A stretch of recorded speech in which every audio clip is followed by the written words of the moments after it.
नमस्कार दोस्तों, आज हम कक्षा 6 की गणित अध्याय 2 पूर्ण संख्याएं वाला पाठ पढ़ने जा रहे हैं, जिसमें हम जानेंगे आगे परिचय के बारे में, जिसमें पहला परिचय है पूर्ण संख्याओं से संबंधित। तो देखेंगे ऐसी संख्याएं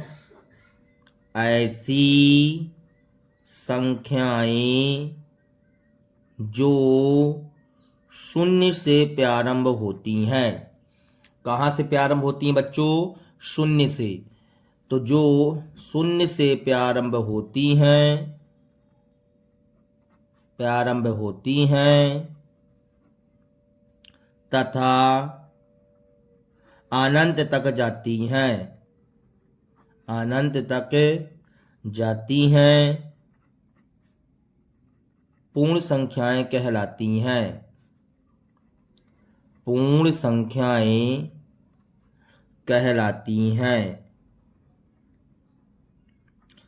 संख्याएं कहलाती हैं। जैसे बच्चों 0, 1, 2, 3, 4 डैश डैश डैश डैश, इसी प्रकार से इन्फिनाइट अनंत तक भागती जाती हैं बच्चों। ये संख्याएं 0 से प्रारंभ होती हैं। ये संख्याएं कहाँ से प्रारंभ होती हैं बच्चों? 0 से।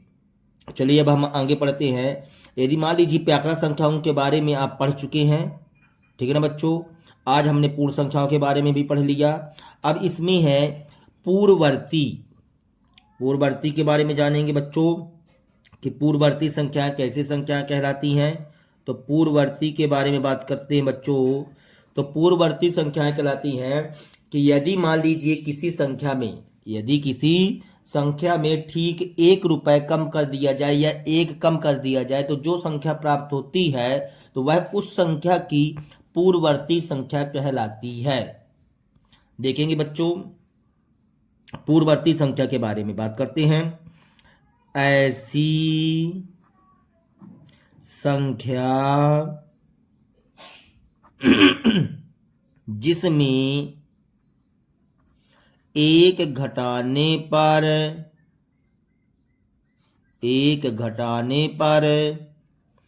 प्राप्त संख्या उस संख्या की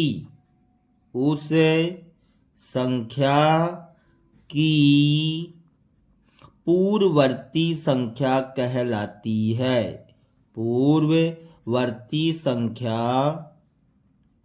कहलाती है।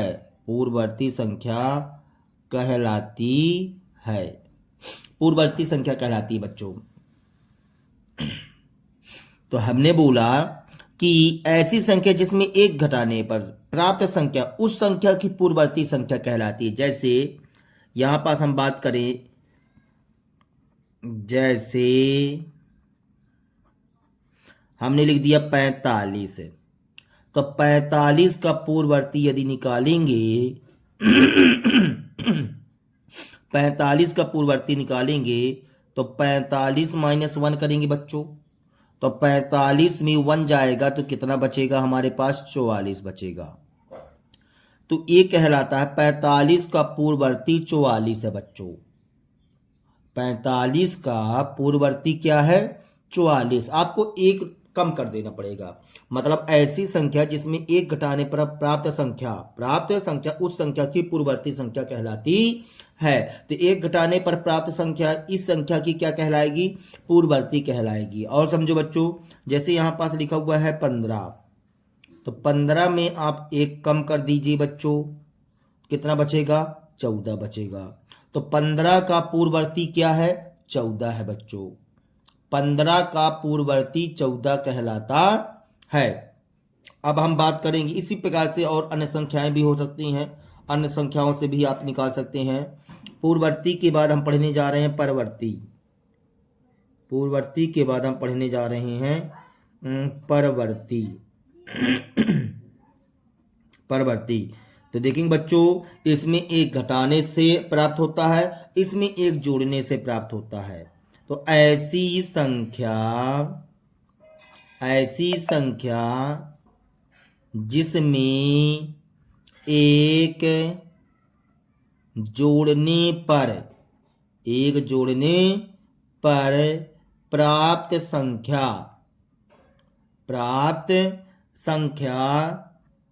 उस संख्या की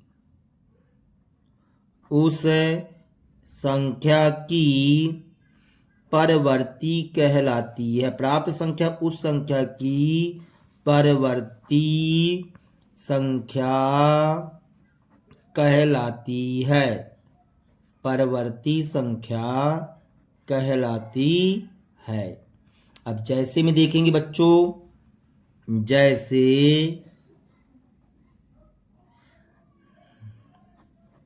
जैसे मान लीजिए हमने यहां लिख दिया 50 लिख दिया बच्चों। क्या लिख दिया? 50। अब 50 का आपको परवर्ती निकालना है, तो 50 में आप एक जोड़ दीजिए, कितना आ जाएगा बच्चों? 51। तो हम आपसे पूछते हैं कि 50 का परवर्ती क्या कहलाता है? तो 50 का परवर्ती कहला जाएगा बच्चों 51। 50 का परवर्ती क्या कहला जाएगा? 51। उसी प्रकार से हमने आपसे पूछा 75 का परवर्ती बताइए, तो 75 का परवर्ती कहला जाएगा बच्चों, 75 में एक जोड़ दीजिए तो हमारे पास आ जाएगा 76। तो 75 का परवर्ती कहला जाएगा बच्चों 76। ठीक है बच्चों, अब हम चलते हैं आगे की ओर। तो चलिए चलते हैं प्रश्नावली 2.1 में। प्रश्नावली 2.1 में, तो प्रश्नावली 2.1 के पहले ये बताइए बच्चों, क्या आप लोगों को व्याकरण संख्याओं के बारे में नॉलेज है क्या? यदि नहीं है तो चलिए हम यहाँ थोड़ा सा आपको बता देते हैं व्याकरण संख्या के बारे में, क्योंकि हमने डायरेक्ट आपको पूर्ण संख्याओं के बारे में बताया है, तो व्याकरण संख्या के बारे में थोड़ा सा जान लीजिए आगे बच्चों।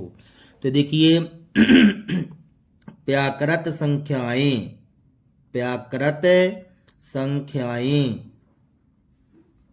तो व्याकृत संख्याएं कौन सी संख्याएं कहलाती हैं, कहाँ से प्रारंभ होती हैं? देखेंगे बच्चों, ऐसी संख्याएं जो एक से प्रारंभ होती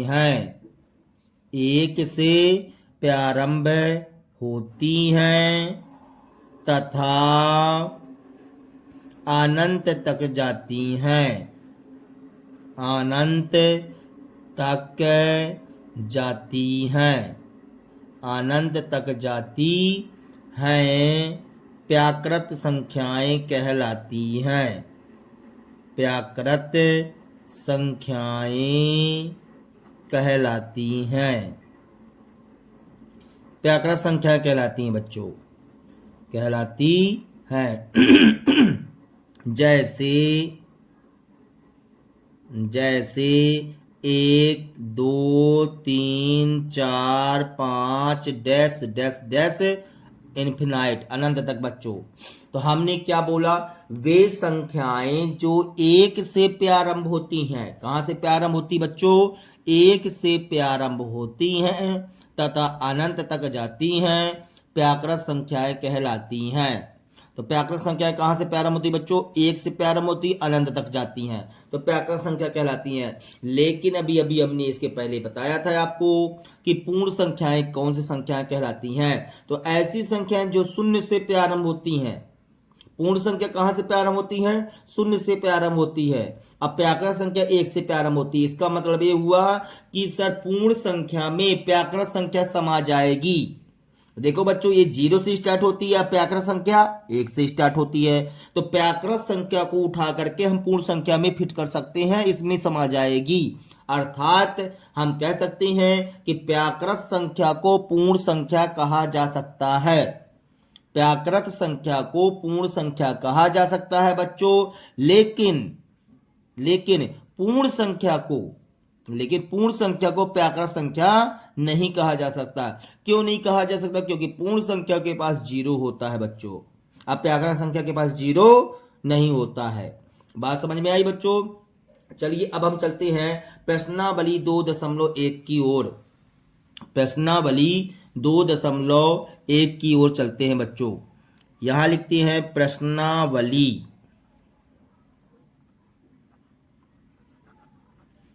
प्रश्नावली 2.1।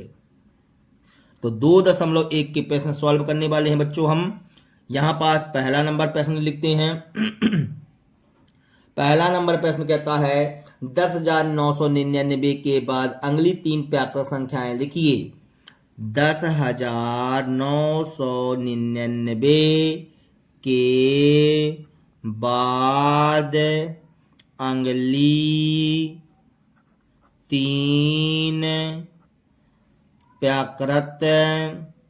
अगली 3 प्राकृत संख्याएं लिखिए। अगली 3 प्राकृत संख्याएं लिखिए। तो देखेंगे बच्चों, अगली 3 प्राकृत संख्याएं लिखना है हमको 10,999 के बाद। तो चलिए हम इसको हल करते हैं बच्चों। अगली 3 संख्याएं चाहिए, तो अगली 3 संख्याएं चाहने के लिए हमको एक एक जोड़ना पड़ेगा बच्चों। तो हम यहाँ क्या करते हैं, 10,999 में यदि हम एक जोड़ते हैं तो हमें क्या प्राप्त होगा बच्चों, 9 1 10 की 0 हासिल 1 बचा, 9 1 10 की 0 हासिल 1 बचा, 9 1 10 की 0 हासिल 1 बचा, 0 1 1 हो जाएगा, 1 तो 1 हो जाएगा। इस तरह से हमको 11,000 प्राप्त हो गया है बच्चों। तो 11,000 आ गया बच्चों, आ गया। एक संख्या तो आ गई हमारे पास। अब हम इसी 11,000 में एक जोड़ देंगे बच्चों। 11,000 में हमने एक जोड़ दिया है, तो ये आ गया है 11,001 बच्चों, 11,001। अब यहाँ पास देखिए बच्चों, 11,001 में एक और जोड़ देंगे बच्चों, तो कितना आ जाएगा, 11,002 बच्चों आ जाएगा ना। इस तरह से हमारे पास 3 अगली संख्याएं आ चुकी हैं। तो यहाँ लिखेंगे अतः 10,999 के बाद अगली 3 संख्याएं क्या क्या मिल गई बच्चों हमारे पास। अगली 3 संख्याएं मिल गई बच्चों हमको, 11,000, फिर 11,001, फिर 11,002 बच्चों। यही हमारा कहला जाएगा आंसर सॉल्व दैट। ठीक है बच्चों, अब हम चलते हैं अगले प्रश्न की ओर। तो हमारा अगला प्रश्न कहता है 10,001 से ठीक पहले की 3 पूर्ण संख्याएं लिखिए। सॉरी बच्चों, खांसी आ रही है। तो यहां पास क्वेश्चन में कह रहा है हमें 3 पूर्ण संख्याएं, पिछली संख्याएं लिखना है बच्चों। दूसरा नंबर प्रश्न,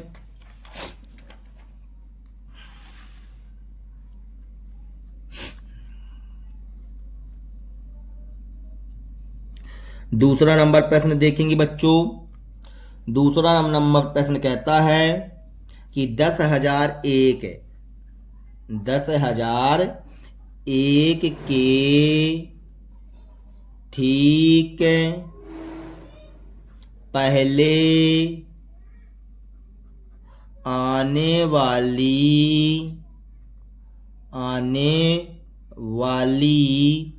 3 पूर्ण संख्याएं लिखिए।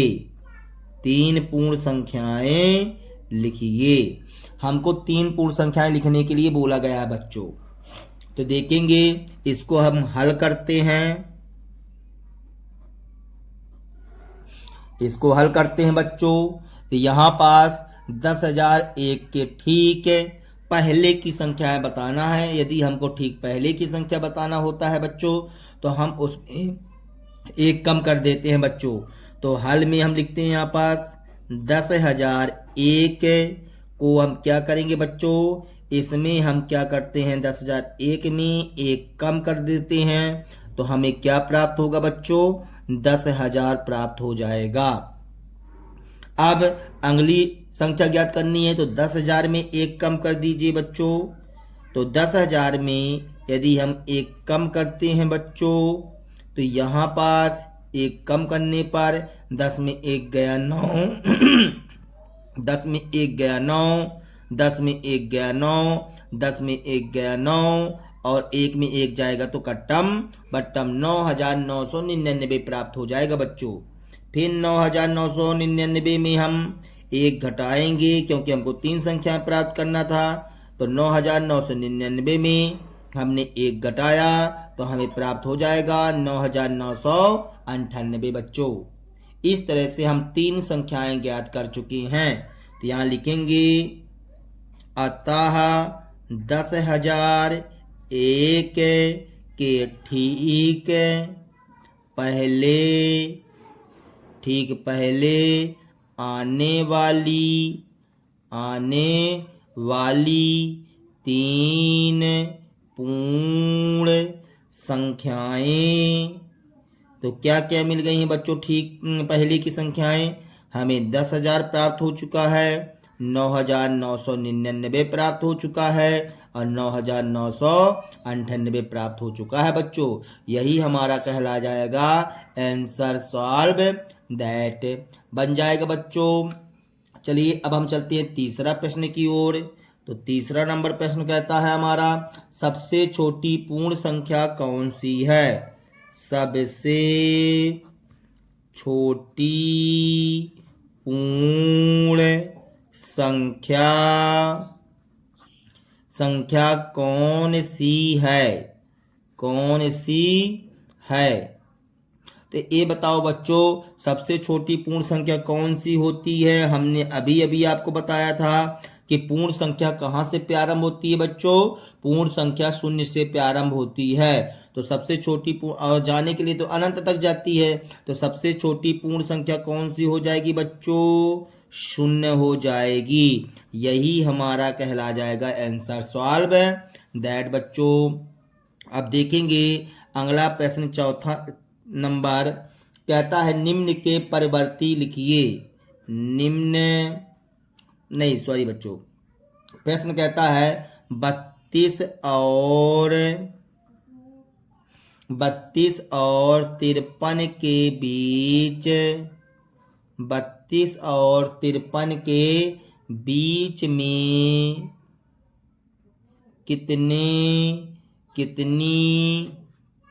पूर्ण संख्याएं हैं? कितनी पूर्ण संख्याएं हैं? हमसे पूछा गया है बच्चों कि 32 और 53 के बीच में कितनी पूर्ण संख्याएं हैं। तो हम क्या करेंगे बच्चों? 32 और 53 के बीच की बताना है, 32 और 53 को नहीं गिनना है बच्चों। तो चलिए बताइए 32 और 53 के बीच में। तो चलिए हम गिनना प्रारंभ कर देते हैं। यहाँ से आ जाएगा 33, 34, 35, 36, 37, 38, 39, 40, 41, 42, 43, 44, 45, 46, 47, 48, 49, 50, 51, 52। तो कितनी मिल गई बच्चों? 20 संख्याएं। 32 और 53 के बीच की गिनना है बच्चों। आप 53 में 32 घटाएंगे यदि, तो 21 आएगा बच्चों हमारे पास। 53 में यदि 32 घटाते हैं तो कितना आएगा? 21 आएगा। लेकिन उसमें क्या होता है कि आपकी एक संख्या काउंटिंग हो जाती है। तो आप चाहो तो एक और माइनस करके 20 कर सकते हो, या कि काउंटिंग करके पता चल जाएगा आपको। तो 32 और 53 के बीच में कितनी पूर्ण संख्याएं होती हैं बच्चों? तो हम यहाँ आंसर में बता देते हैं, 20 संख्याएं होती हैं। कितनी संख्याएं होती हैं बच्चों? 20 होती हैं। यही हमारा कहला जाएगा आंसर सॉल्व दैट बन जाएगा बच्चों। अब हम चलते हैं 5वें प्रश्न की ओर। 5वां प्रश्न कहता हमारा, निम्न के परिवर्ती लिखिए। निम्न के परिवर्ती लिखिए। निम्न के परिवर्ती लिखिए। ए नंबर में बोला गया है हमसे प्रश्न में 24, 40, 24, 40, 701 ऐसा बोला गया है। मतलब इकाई, दहाई, सैकड़ा, हजार, 10,000, लाख, 10,00,000। 24,40,701। अब इसका परवर्ती यदि ज्ञात करना है बच्चों आपको, तो यहाँ पास क्या करना पड़ेगा 24, 40, 701 में बच्चों आपको एक कम करना पड़ेगा। परवर्ती में एक कम नहीं किया जाता बच्चों, एक जोड़ा जाता है। तो हम यहाँ एक जोड़ देंगे बच्चों, तो हमें प्राप्त हो जाएगा 24, 40, 702। 702 प्राप्त हो जाएगा बच्चों। 24, 40, 702 प्राप्त हो जाएगा। यही हमारा कहला जाएगा आंसर। परवर्ती में बच्चों एक जोड़ दिया जाता है। अब देखेंगे बी नंबर प्रश्न बच्चों। तो बी नंबर क्या कहता है हमारा, कहता है 100, 199, 199।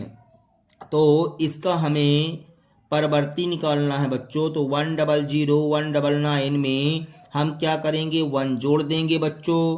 तो 1 जोड़ देंगे तो कितना आ जाएगा, देखिए इसको जोड़ेंगे तो 9, 1, 10 की शून्य आएगा, हासिल 1 बचेगा। तो 9, 1, 10 की शून्य, हासिल 1 बचेगा। 1, 1 कितना हो जाएगा, 2 हो जाएगा बच्चों। फिर 0 और 0 आ जाएगा। यही कहला जाएगा आंसर सॉल्व। दैट बन जाएगा बच्चों।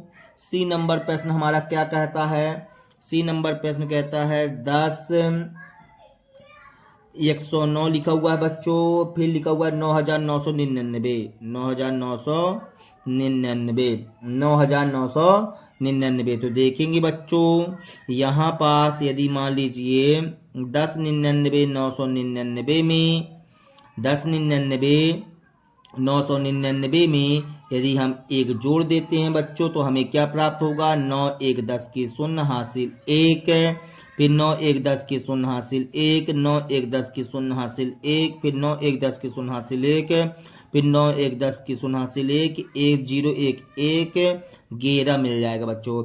यही हमारा कहला जाएगा आंसर सॉल्व। दैट बच्चों। अब डी नंबर देखेंगे बच्चों। डी नंबर में लिखा हुआ है 23, 45, 670। 23, 45, 670 ये हमने लिख दिया बच्चों।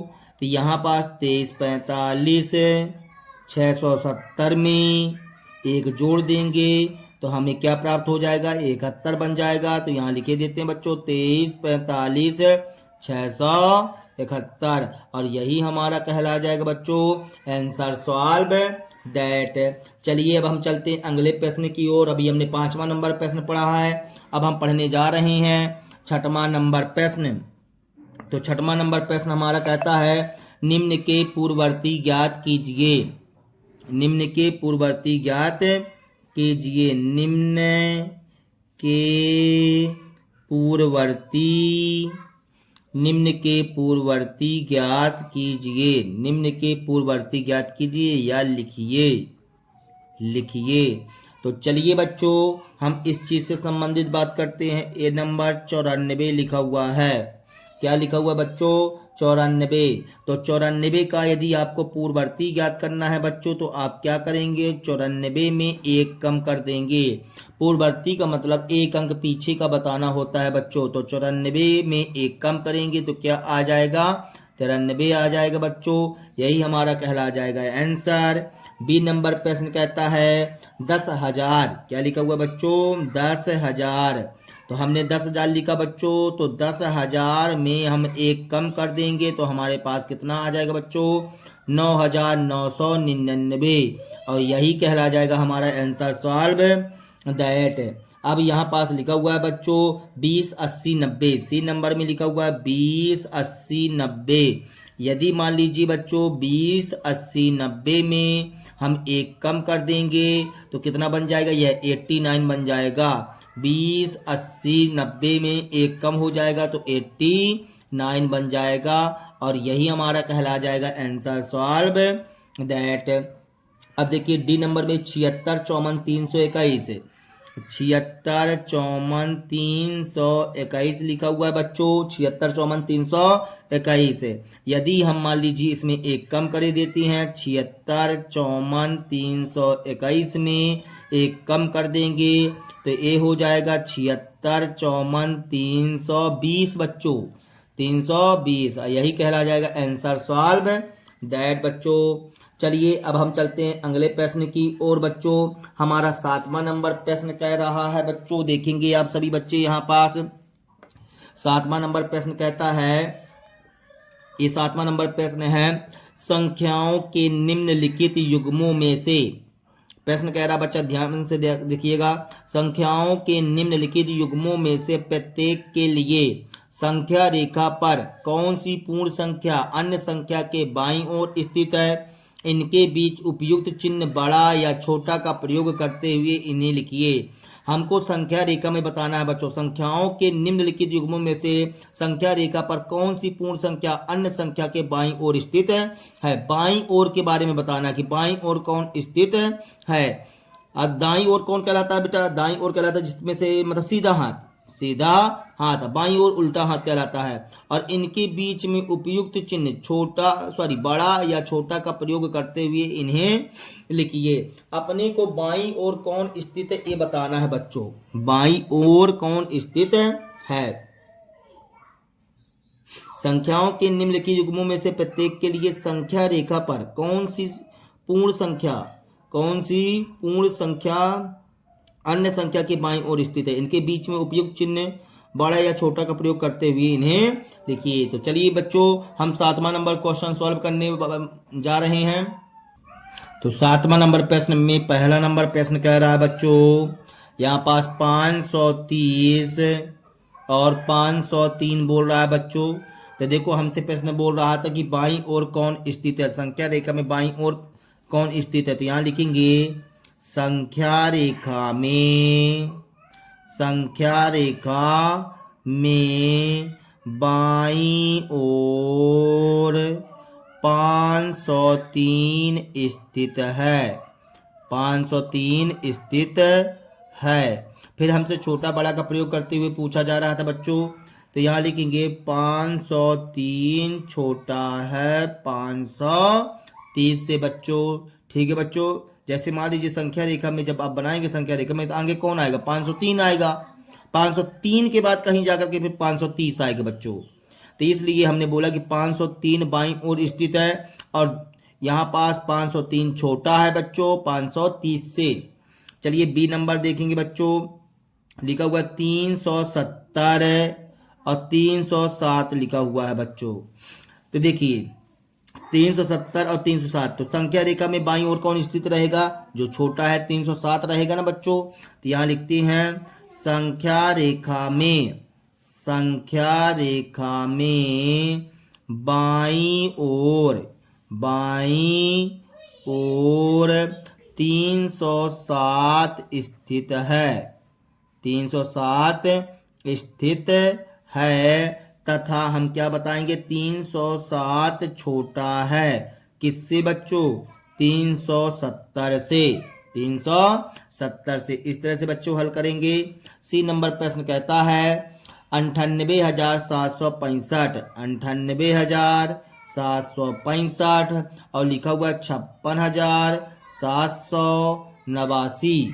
तो यहाँ पास बताइए छोटा कौन है बच्चों, ये है 56,789। तो यहाँ पास बाईं ओर कौन स्थित रहेगा, 56,789। तो यहाँ लिखते हैं संख्या रेखा में बाईं ओर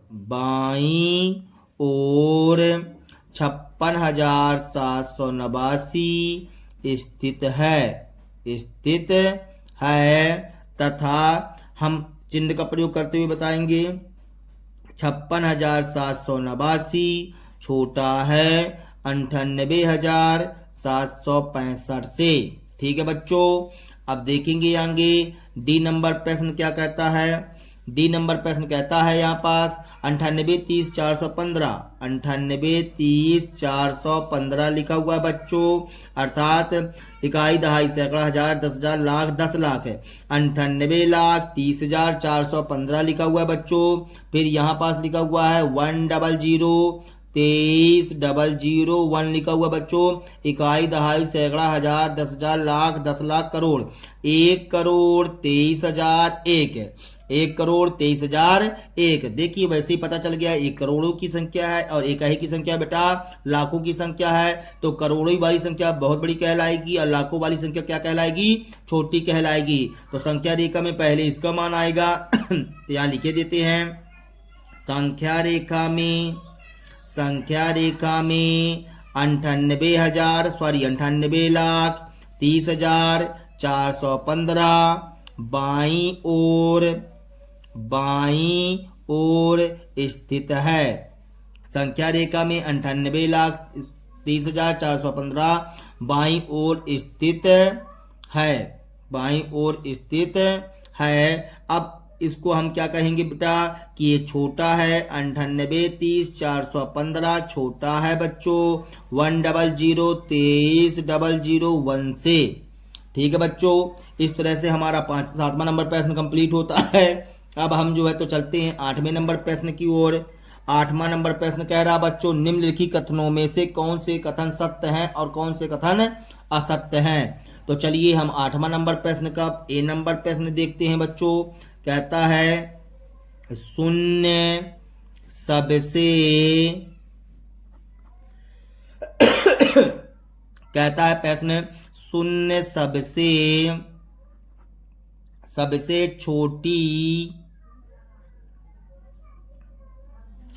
प्राकृत संख्या है। क्वेश्चन कहता है कि क्या शून्य सबसे छोटी प्राकृत संख्या है। तो बताओ बच्चों, हमको शून्य सबसे छोटी प्राकृत संख्या मानी जाती है क्या। प्राकृत संख्या कहां से प्रारंभ होती है, प्राकृत संख्या प्रारंभ होती है बच्चों 1 से।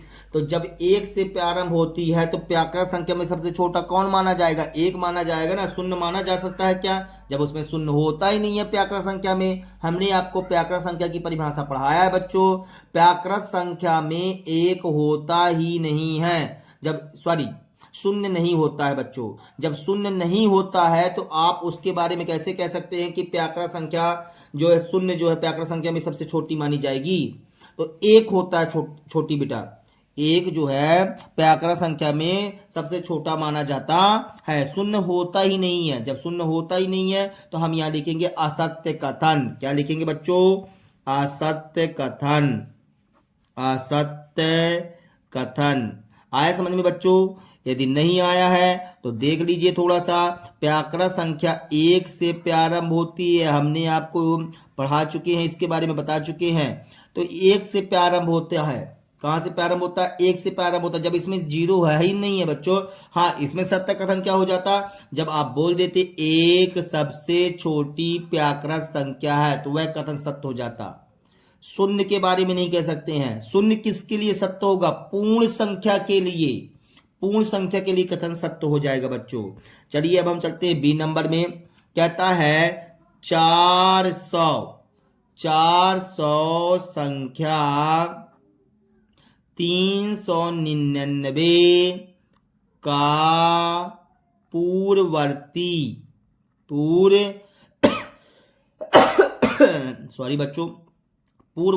है। कहता है 400 जो है संख्या 399 का पूर्ववर्ती है। ये बताओ बच्चों, यहां से देखो आप, कहता है 399 का पूर्ववर्ती 400 होगा। 399 का में एक घटाओगे, यदि 399 का पूर्ववर्ती का मतलब क्या होता है, एक कम कर देना।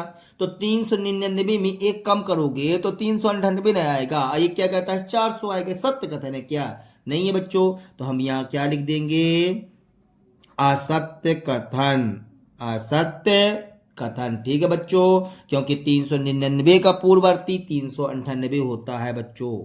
सी नंबर प्रश्न देखेंगे, शून्य सबसे छोटी पूर्ण संख्या है। बिल्कुल सत्य कथन बेटा। कहता है क्वेश्चन आपका, शून्य सबसे छोटी पूर्ण संख्या है।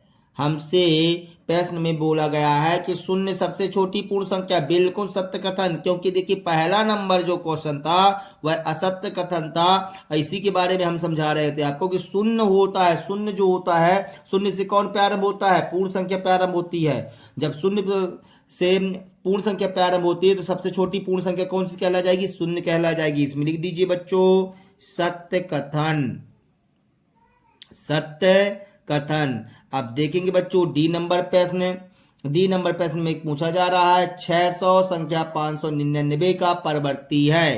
कहता है 600 संख्या 599 का परवर्ती है, परवर्ती है। समझो बेटा, कहता है 600 जो है, समझना यहां से समझो आप, संख्या 599 का परवर्ती, परवर्ती का मतलब क्या होता है? एक जोड़ देना। तो 599 में एक जोड़ोगे यदि तो क्या हमें 600 मिलेगा? बिल्कुल मिलेगा। तो इसका मतलब सत्य कथन संख्या 599 का परवर्ती 600 है। यहां लिख दो बच्चों सत्य कथन, सत्य कथन। अब डी के बाद ई नंबर में चलते हैं। सभी प्राकृत संख्याएं पूर्ण संख्याएं हैं, बिल्कुल हैं। सभी प्राकृत संख्याएं, सभी प्राकृत संख्याएं पूर्ण संख्याएं हैं। हमने आपको वीडियो के स्टार्टिंग में ही इस चीज को समझा दिए थे, पूर्ण संख्याएं हैं। कहता सभी प्राकृत संख्या, प्राकृत संख्या को पूर्ण संख्या कहा जा सकता है बच्चों, हमने शुरू में आपको बताया था, क्योंकि प्राकृत संख्याएं जितनी होती हैं सब इसमें समा जाएंगी। लेकिन इसका उल्टा आप नहीं बोल सकते हो कि सभी पूर्ण संख्याएं प्राकृत संख्याएं होती हैं, नहीं होती हैं, क्योंकि इसमें शून्य होता है, इसमें नहीं होता है। लेकिन इसका एक वाला कथन सत्य रहेगा, सभी प्राकृत संख्या एक से प्रारंभ होती है, अब पूर्ण संख्या के पास एक रहता है, तो सभी प्राकृत संख्याएं पूर्ण संख्याएं होती हैं, बिल्कुल सत्य कथन, सत्य कथन बच्चों। ई के बाद हम चलते हैं बच्चों यफ नंबर में। तो यफ नंबर कहता है सभी पूर्ण संख्याएं प्राकृत संख्याएं हैं, बिल्कुल असत्य कथन। अभी अभी तो हमने बता दिया इसी के बारे में। सभी पूर्ण संख्याएं सभी पूर्ण संख्याएं प्राकृत संख्याएं हैं, प्राकृत संख्याएं हैं। अपना प्रश्न कहता है कि सभी पूर्ण संख्याएं प्राकृत संख्याएं हैं, बिल्कुल नहीं है। सभी पूर्ण संख्याएं प्राकृत संख्याएं कैसे हो सकती हैं? पूर्ण संख्या के पास जीरो होता है, क्या प्राकृत संख्या के पास जीरो होता है? नहीं होता है। इसलिए हम यहां क्या लिख देंगे बच्चों? असत्य कथन, असत्य कथन। अब चलते हैं बच्चों यप के बाद जी नंबर में। यप के बाद जी नंबर में, जी नंबर प्रश्न यहां पास नहीं समझ पाएगा बच्चों।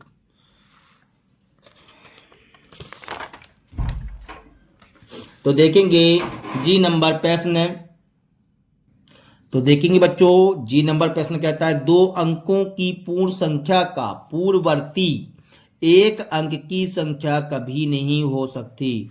क्यों नहीं हो सकती बच्चों? हो सकती है। दो अंकों की संख्या, जैसे सपोज दैट आपने दो अंकों की संख्या ले लिया 10 है, और 10 में यदि मान लीजिए आप एक कम करेंगे, पूर्ववर्ती का मतलब क्या होता है? एक कम करना। तो इसमें एक कम करेंगे तो क्या आ जाएगा बच्चों? 9 आ जाएगा। 9 कितने अंकों की है? एक अंक की है। तो यहां बोल रहा है कि दो अंकों की संख्या का पूर्ववर्ती एक अंक की संख्या कभी नहीं हो सकती, जबकि हो सकती है बच्चों। तो हम यहां क्या लिख देंगे? असत्य कथन, असत्य कथन बच्चों।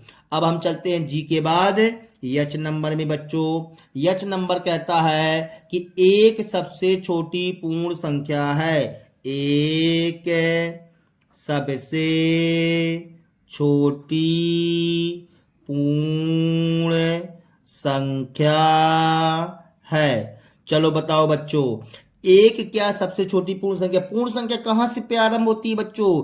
पूर्ण संख्या प्रारंभ होती है 0 से, 0 1 2 ऐसे अनंत तक भागती जाती है बच्चों।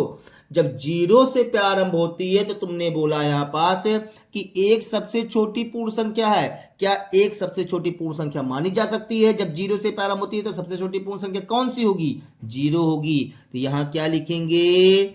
असत्य कथन, ये हमने लिख दिया असत्य कथन। अब हम चलते हैं आई नंबर में बच्चों, व्याकृत संख्या। व्याकृत संख्या, व्याकृत संख्या एक का कोई पूर्ववर्ती नहीं होगा। कोई पूर्ववर्ती नहीं होता। हमसे प्रश्न में बोला गया व्याकृत संख्या एक का कोई पूर्ववर्ती नहीं होता। बिल्कुल सत्य कथन बच्चों, क्योंकि व्याकृत संख्या कहां से प्रारंभ होता है? एक से, क्योंकि स्टार्टिंग पीरियड होता है जो वह एक होता है व्याकृत संख्या का। अब एक से जब प्रारंभ होता है और एक का पूर्ववर्ती निकालोगे तो क्या मिलेगा? कोई व्याकृत संख्या नहीं मिलेगा बच्चों। तो बिल्कुल सत्य कथन, यहां क्या लिख देंगे? सत्य कथन। सत्य कथन बच्चों। आई के बाद जे नंबर में चलते बेटा, पूर्ण संख्या एक का कोई पूर्ववर्ती नहीं होता। अरे कैसी बातें करते हो? पूर्ण संख्या एक का कोई पूर्ववर्ती नहीं होता। पूर्ववर्ती नहीं होता है। चलो बताओ बच्चों, पूर्ण संख्या कहां से स्टार्ट होती है? जीरो से स्टार्ट होती है ना। जीरो से स्टार्ट होती है, फिर जीरो के बाद आता है एक, फिर दो। तो मतलब एक का पूर्ववर्ती ज्ञात करोगे यदि तो जीरो आ जाएगा ना। इसमें तो पूर्ण संख्या में जीरो तो होता है, तो एक का पूर्ववर्ती ज्ञात करेंगे तो जीरो आएगा। ये बोलता है प्रश्न आपका नहीं होता है। असत्य कथन। असत्य कथन। ठीक है बच्चों। अब जे के बाद हम चलते हैं के नंबर में। तो के नंबर प्रश्न हमारा कह रहा है बच्चों, पूर्ण संख्या 13 संख्याओं 11 और 12 के बीच में स्थित है। चलो बच्चों, कैसा प्रश्न है? कहता है कि पूर्ण संख्या 13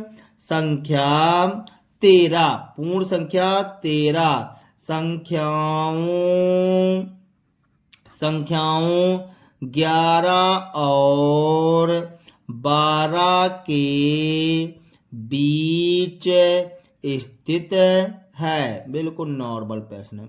11-12 के बीच में क्या 13 होता है? कभी बताइए। 11 और 12 के बीच में 13 होता है? नहीं होता है ना।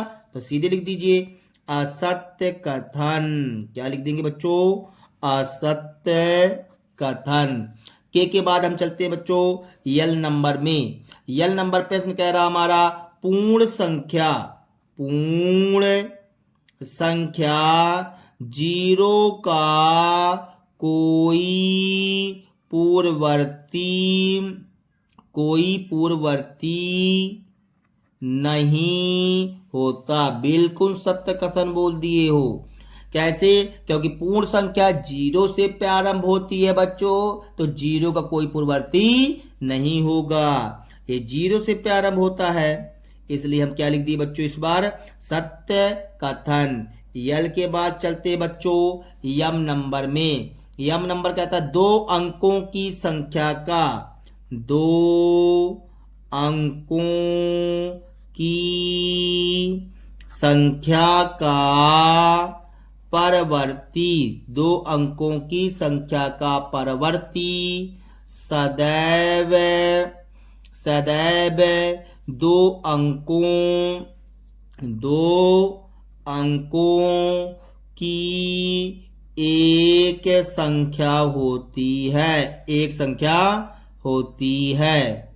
चलो बच्चों, ये बताओ 2 अंकों की आपने संख्या लिया तो उसका परवर्ती का मतलब एक जोड़ देना, तो सदैव हमेशा 2 अंक के रह आएगा। मतलब देखो ना, सदैव ये कहता है 2 अंकों की एक संख्या होती है, मतलब यहां पास एक पॉइंट जो है सदैव।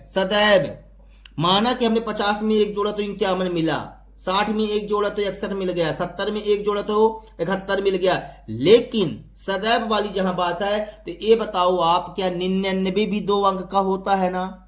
99 2 अंक का होता है कि नहीं होता? 99 में यदि आप एक जोड़ देंगे तो कितना मिल जाएगा? 100। ये कितने अंक का हो जाएगा? 3 अंक का हो जाएगा बच्चों ये। तो एक क्वेश्चन कहता है कि 2 अंकों की संख्या का परवर्ती सदैव, सदैव नहीं, ये पॉइंट बेकार है, सदैव 2 अंकों की एक संख्या होती है, नहीं होती है, 3 अंक की होती है। क्या होती है बेटा? 3 अंक की। इसलिए हम यहां पास क्या लिख देंगे बच्चों? असत्य कथन। कैसा कथन?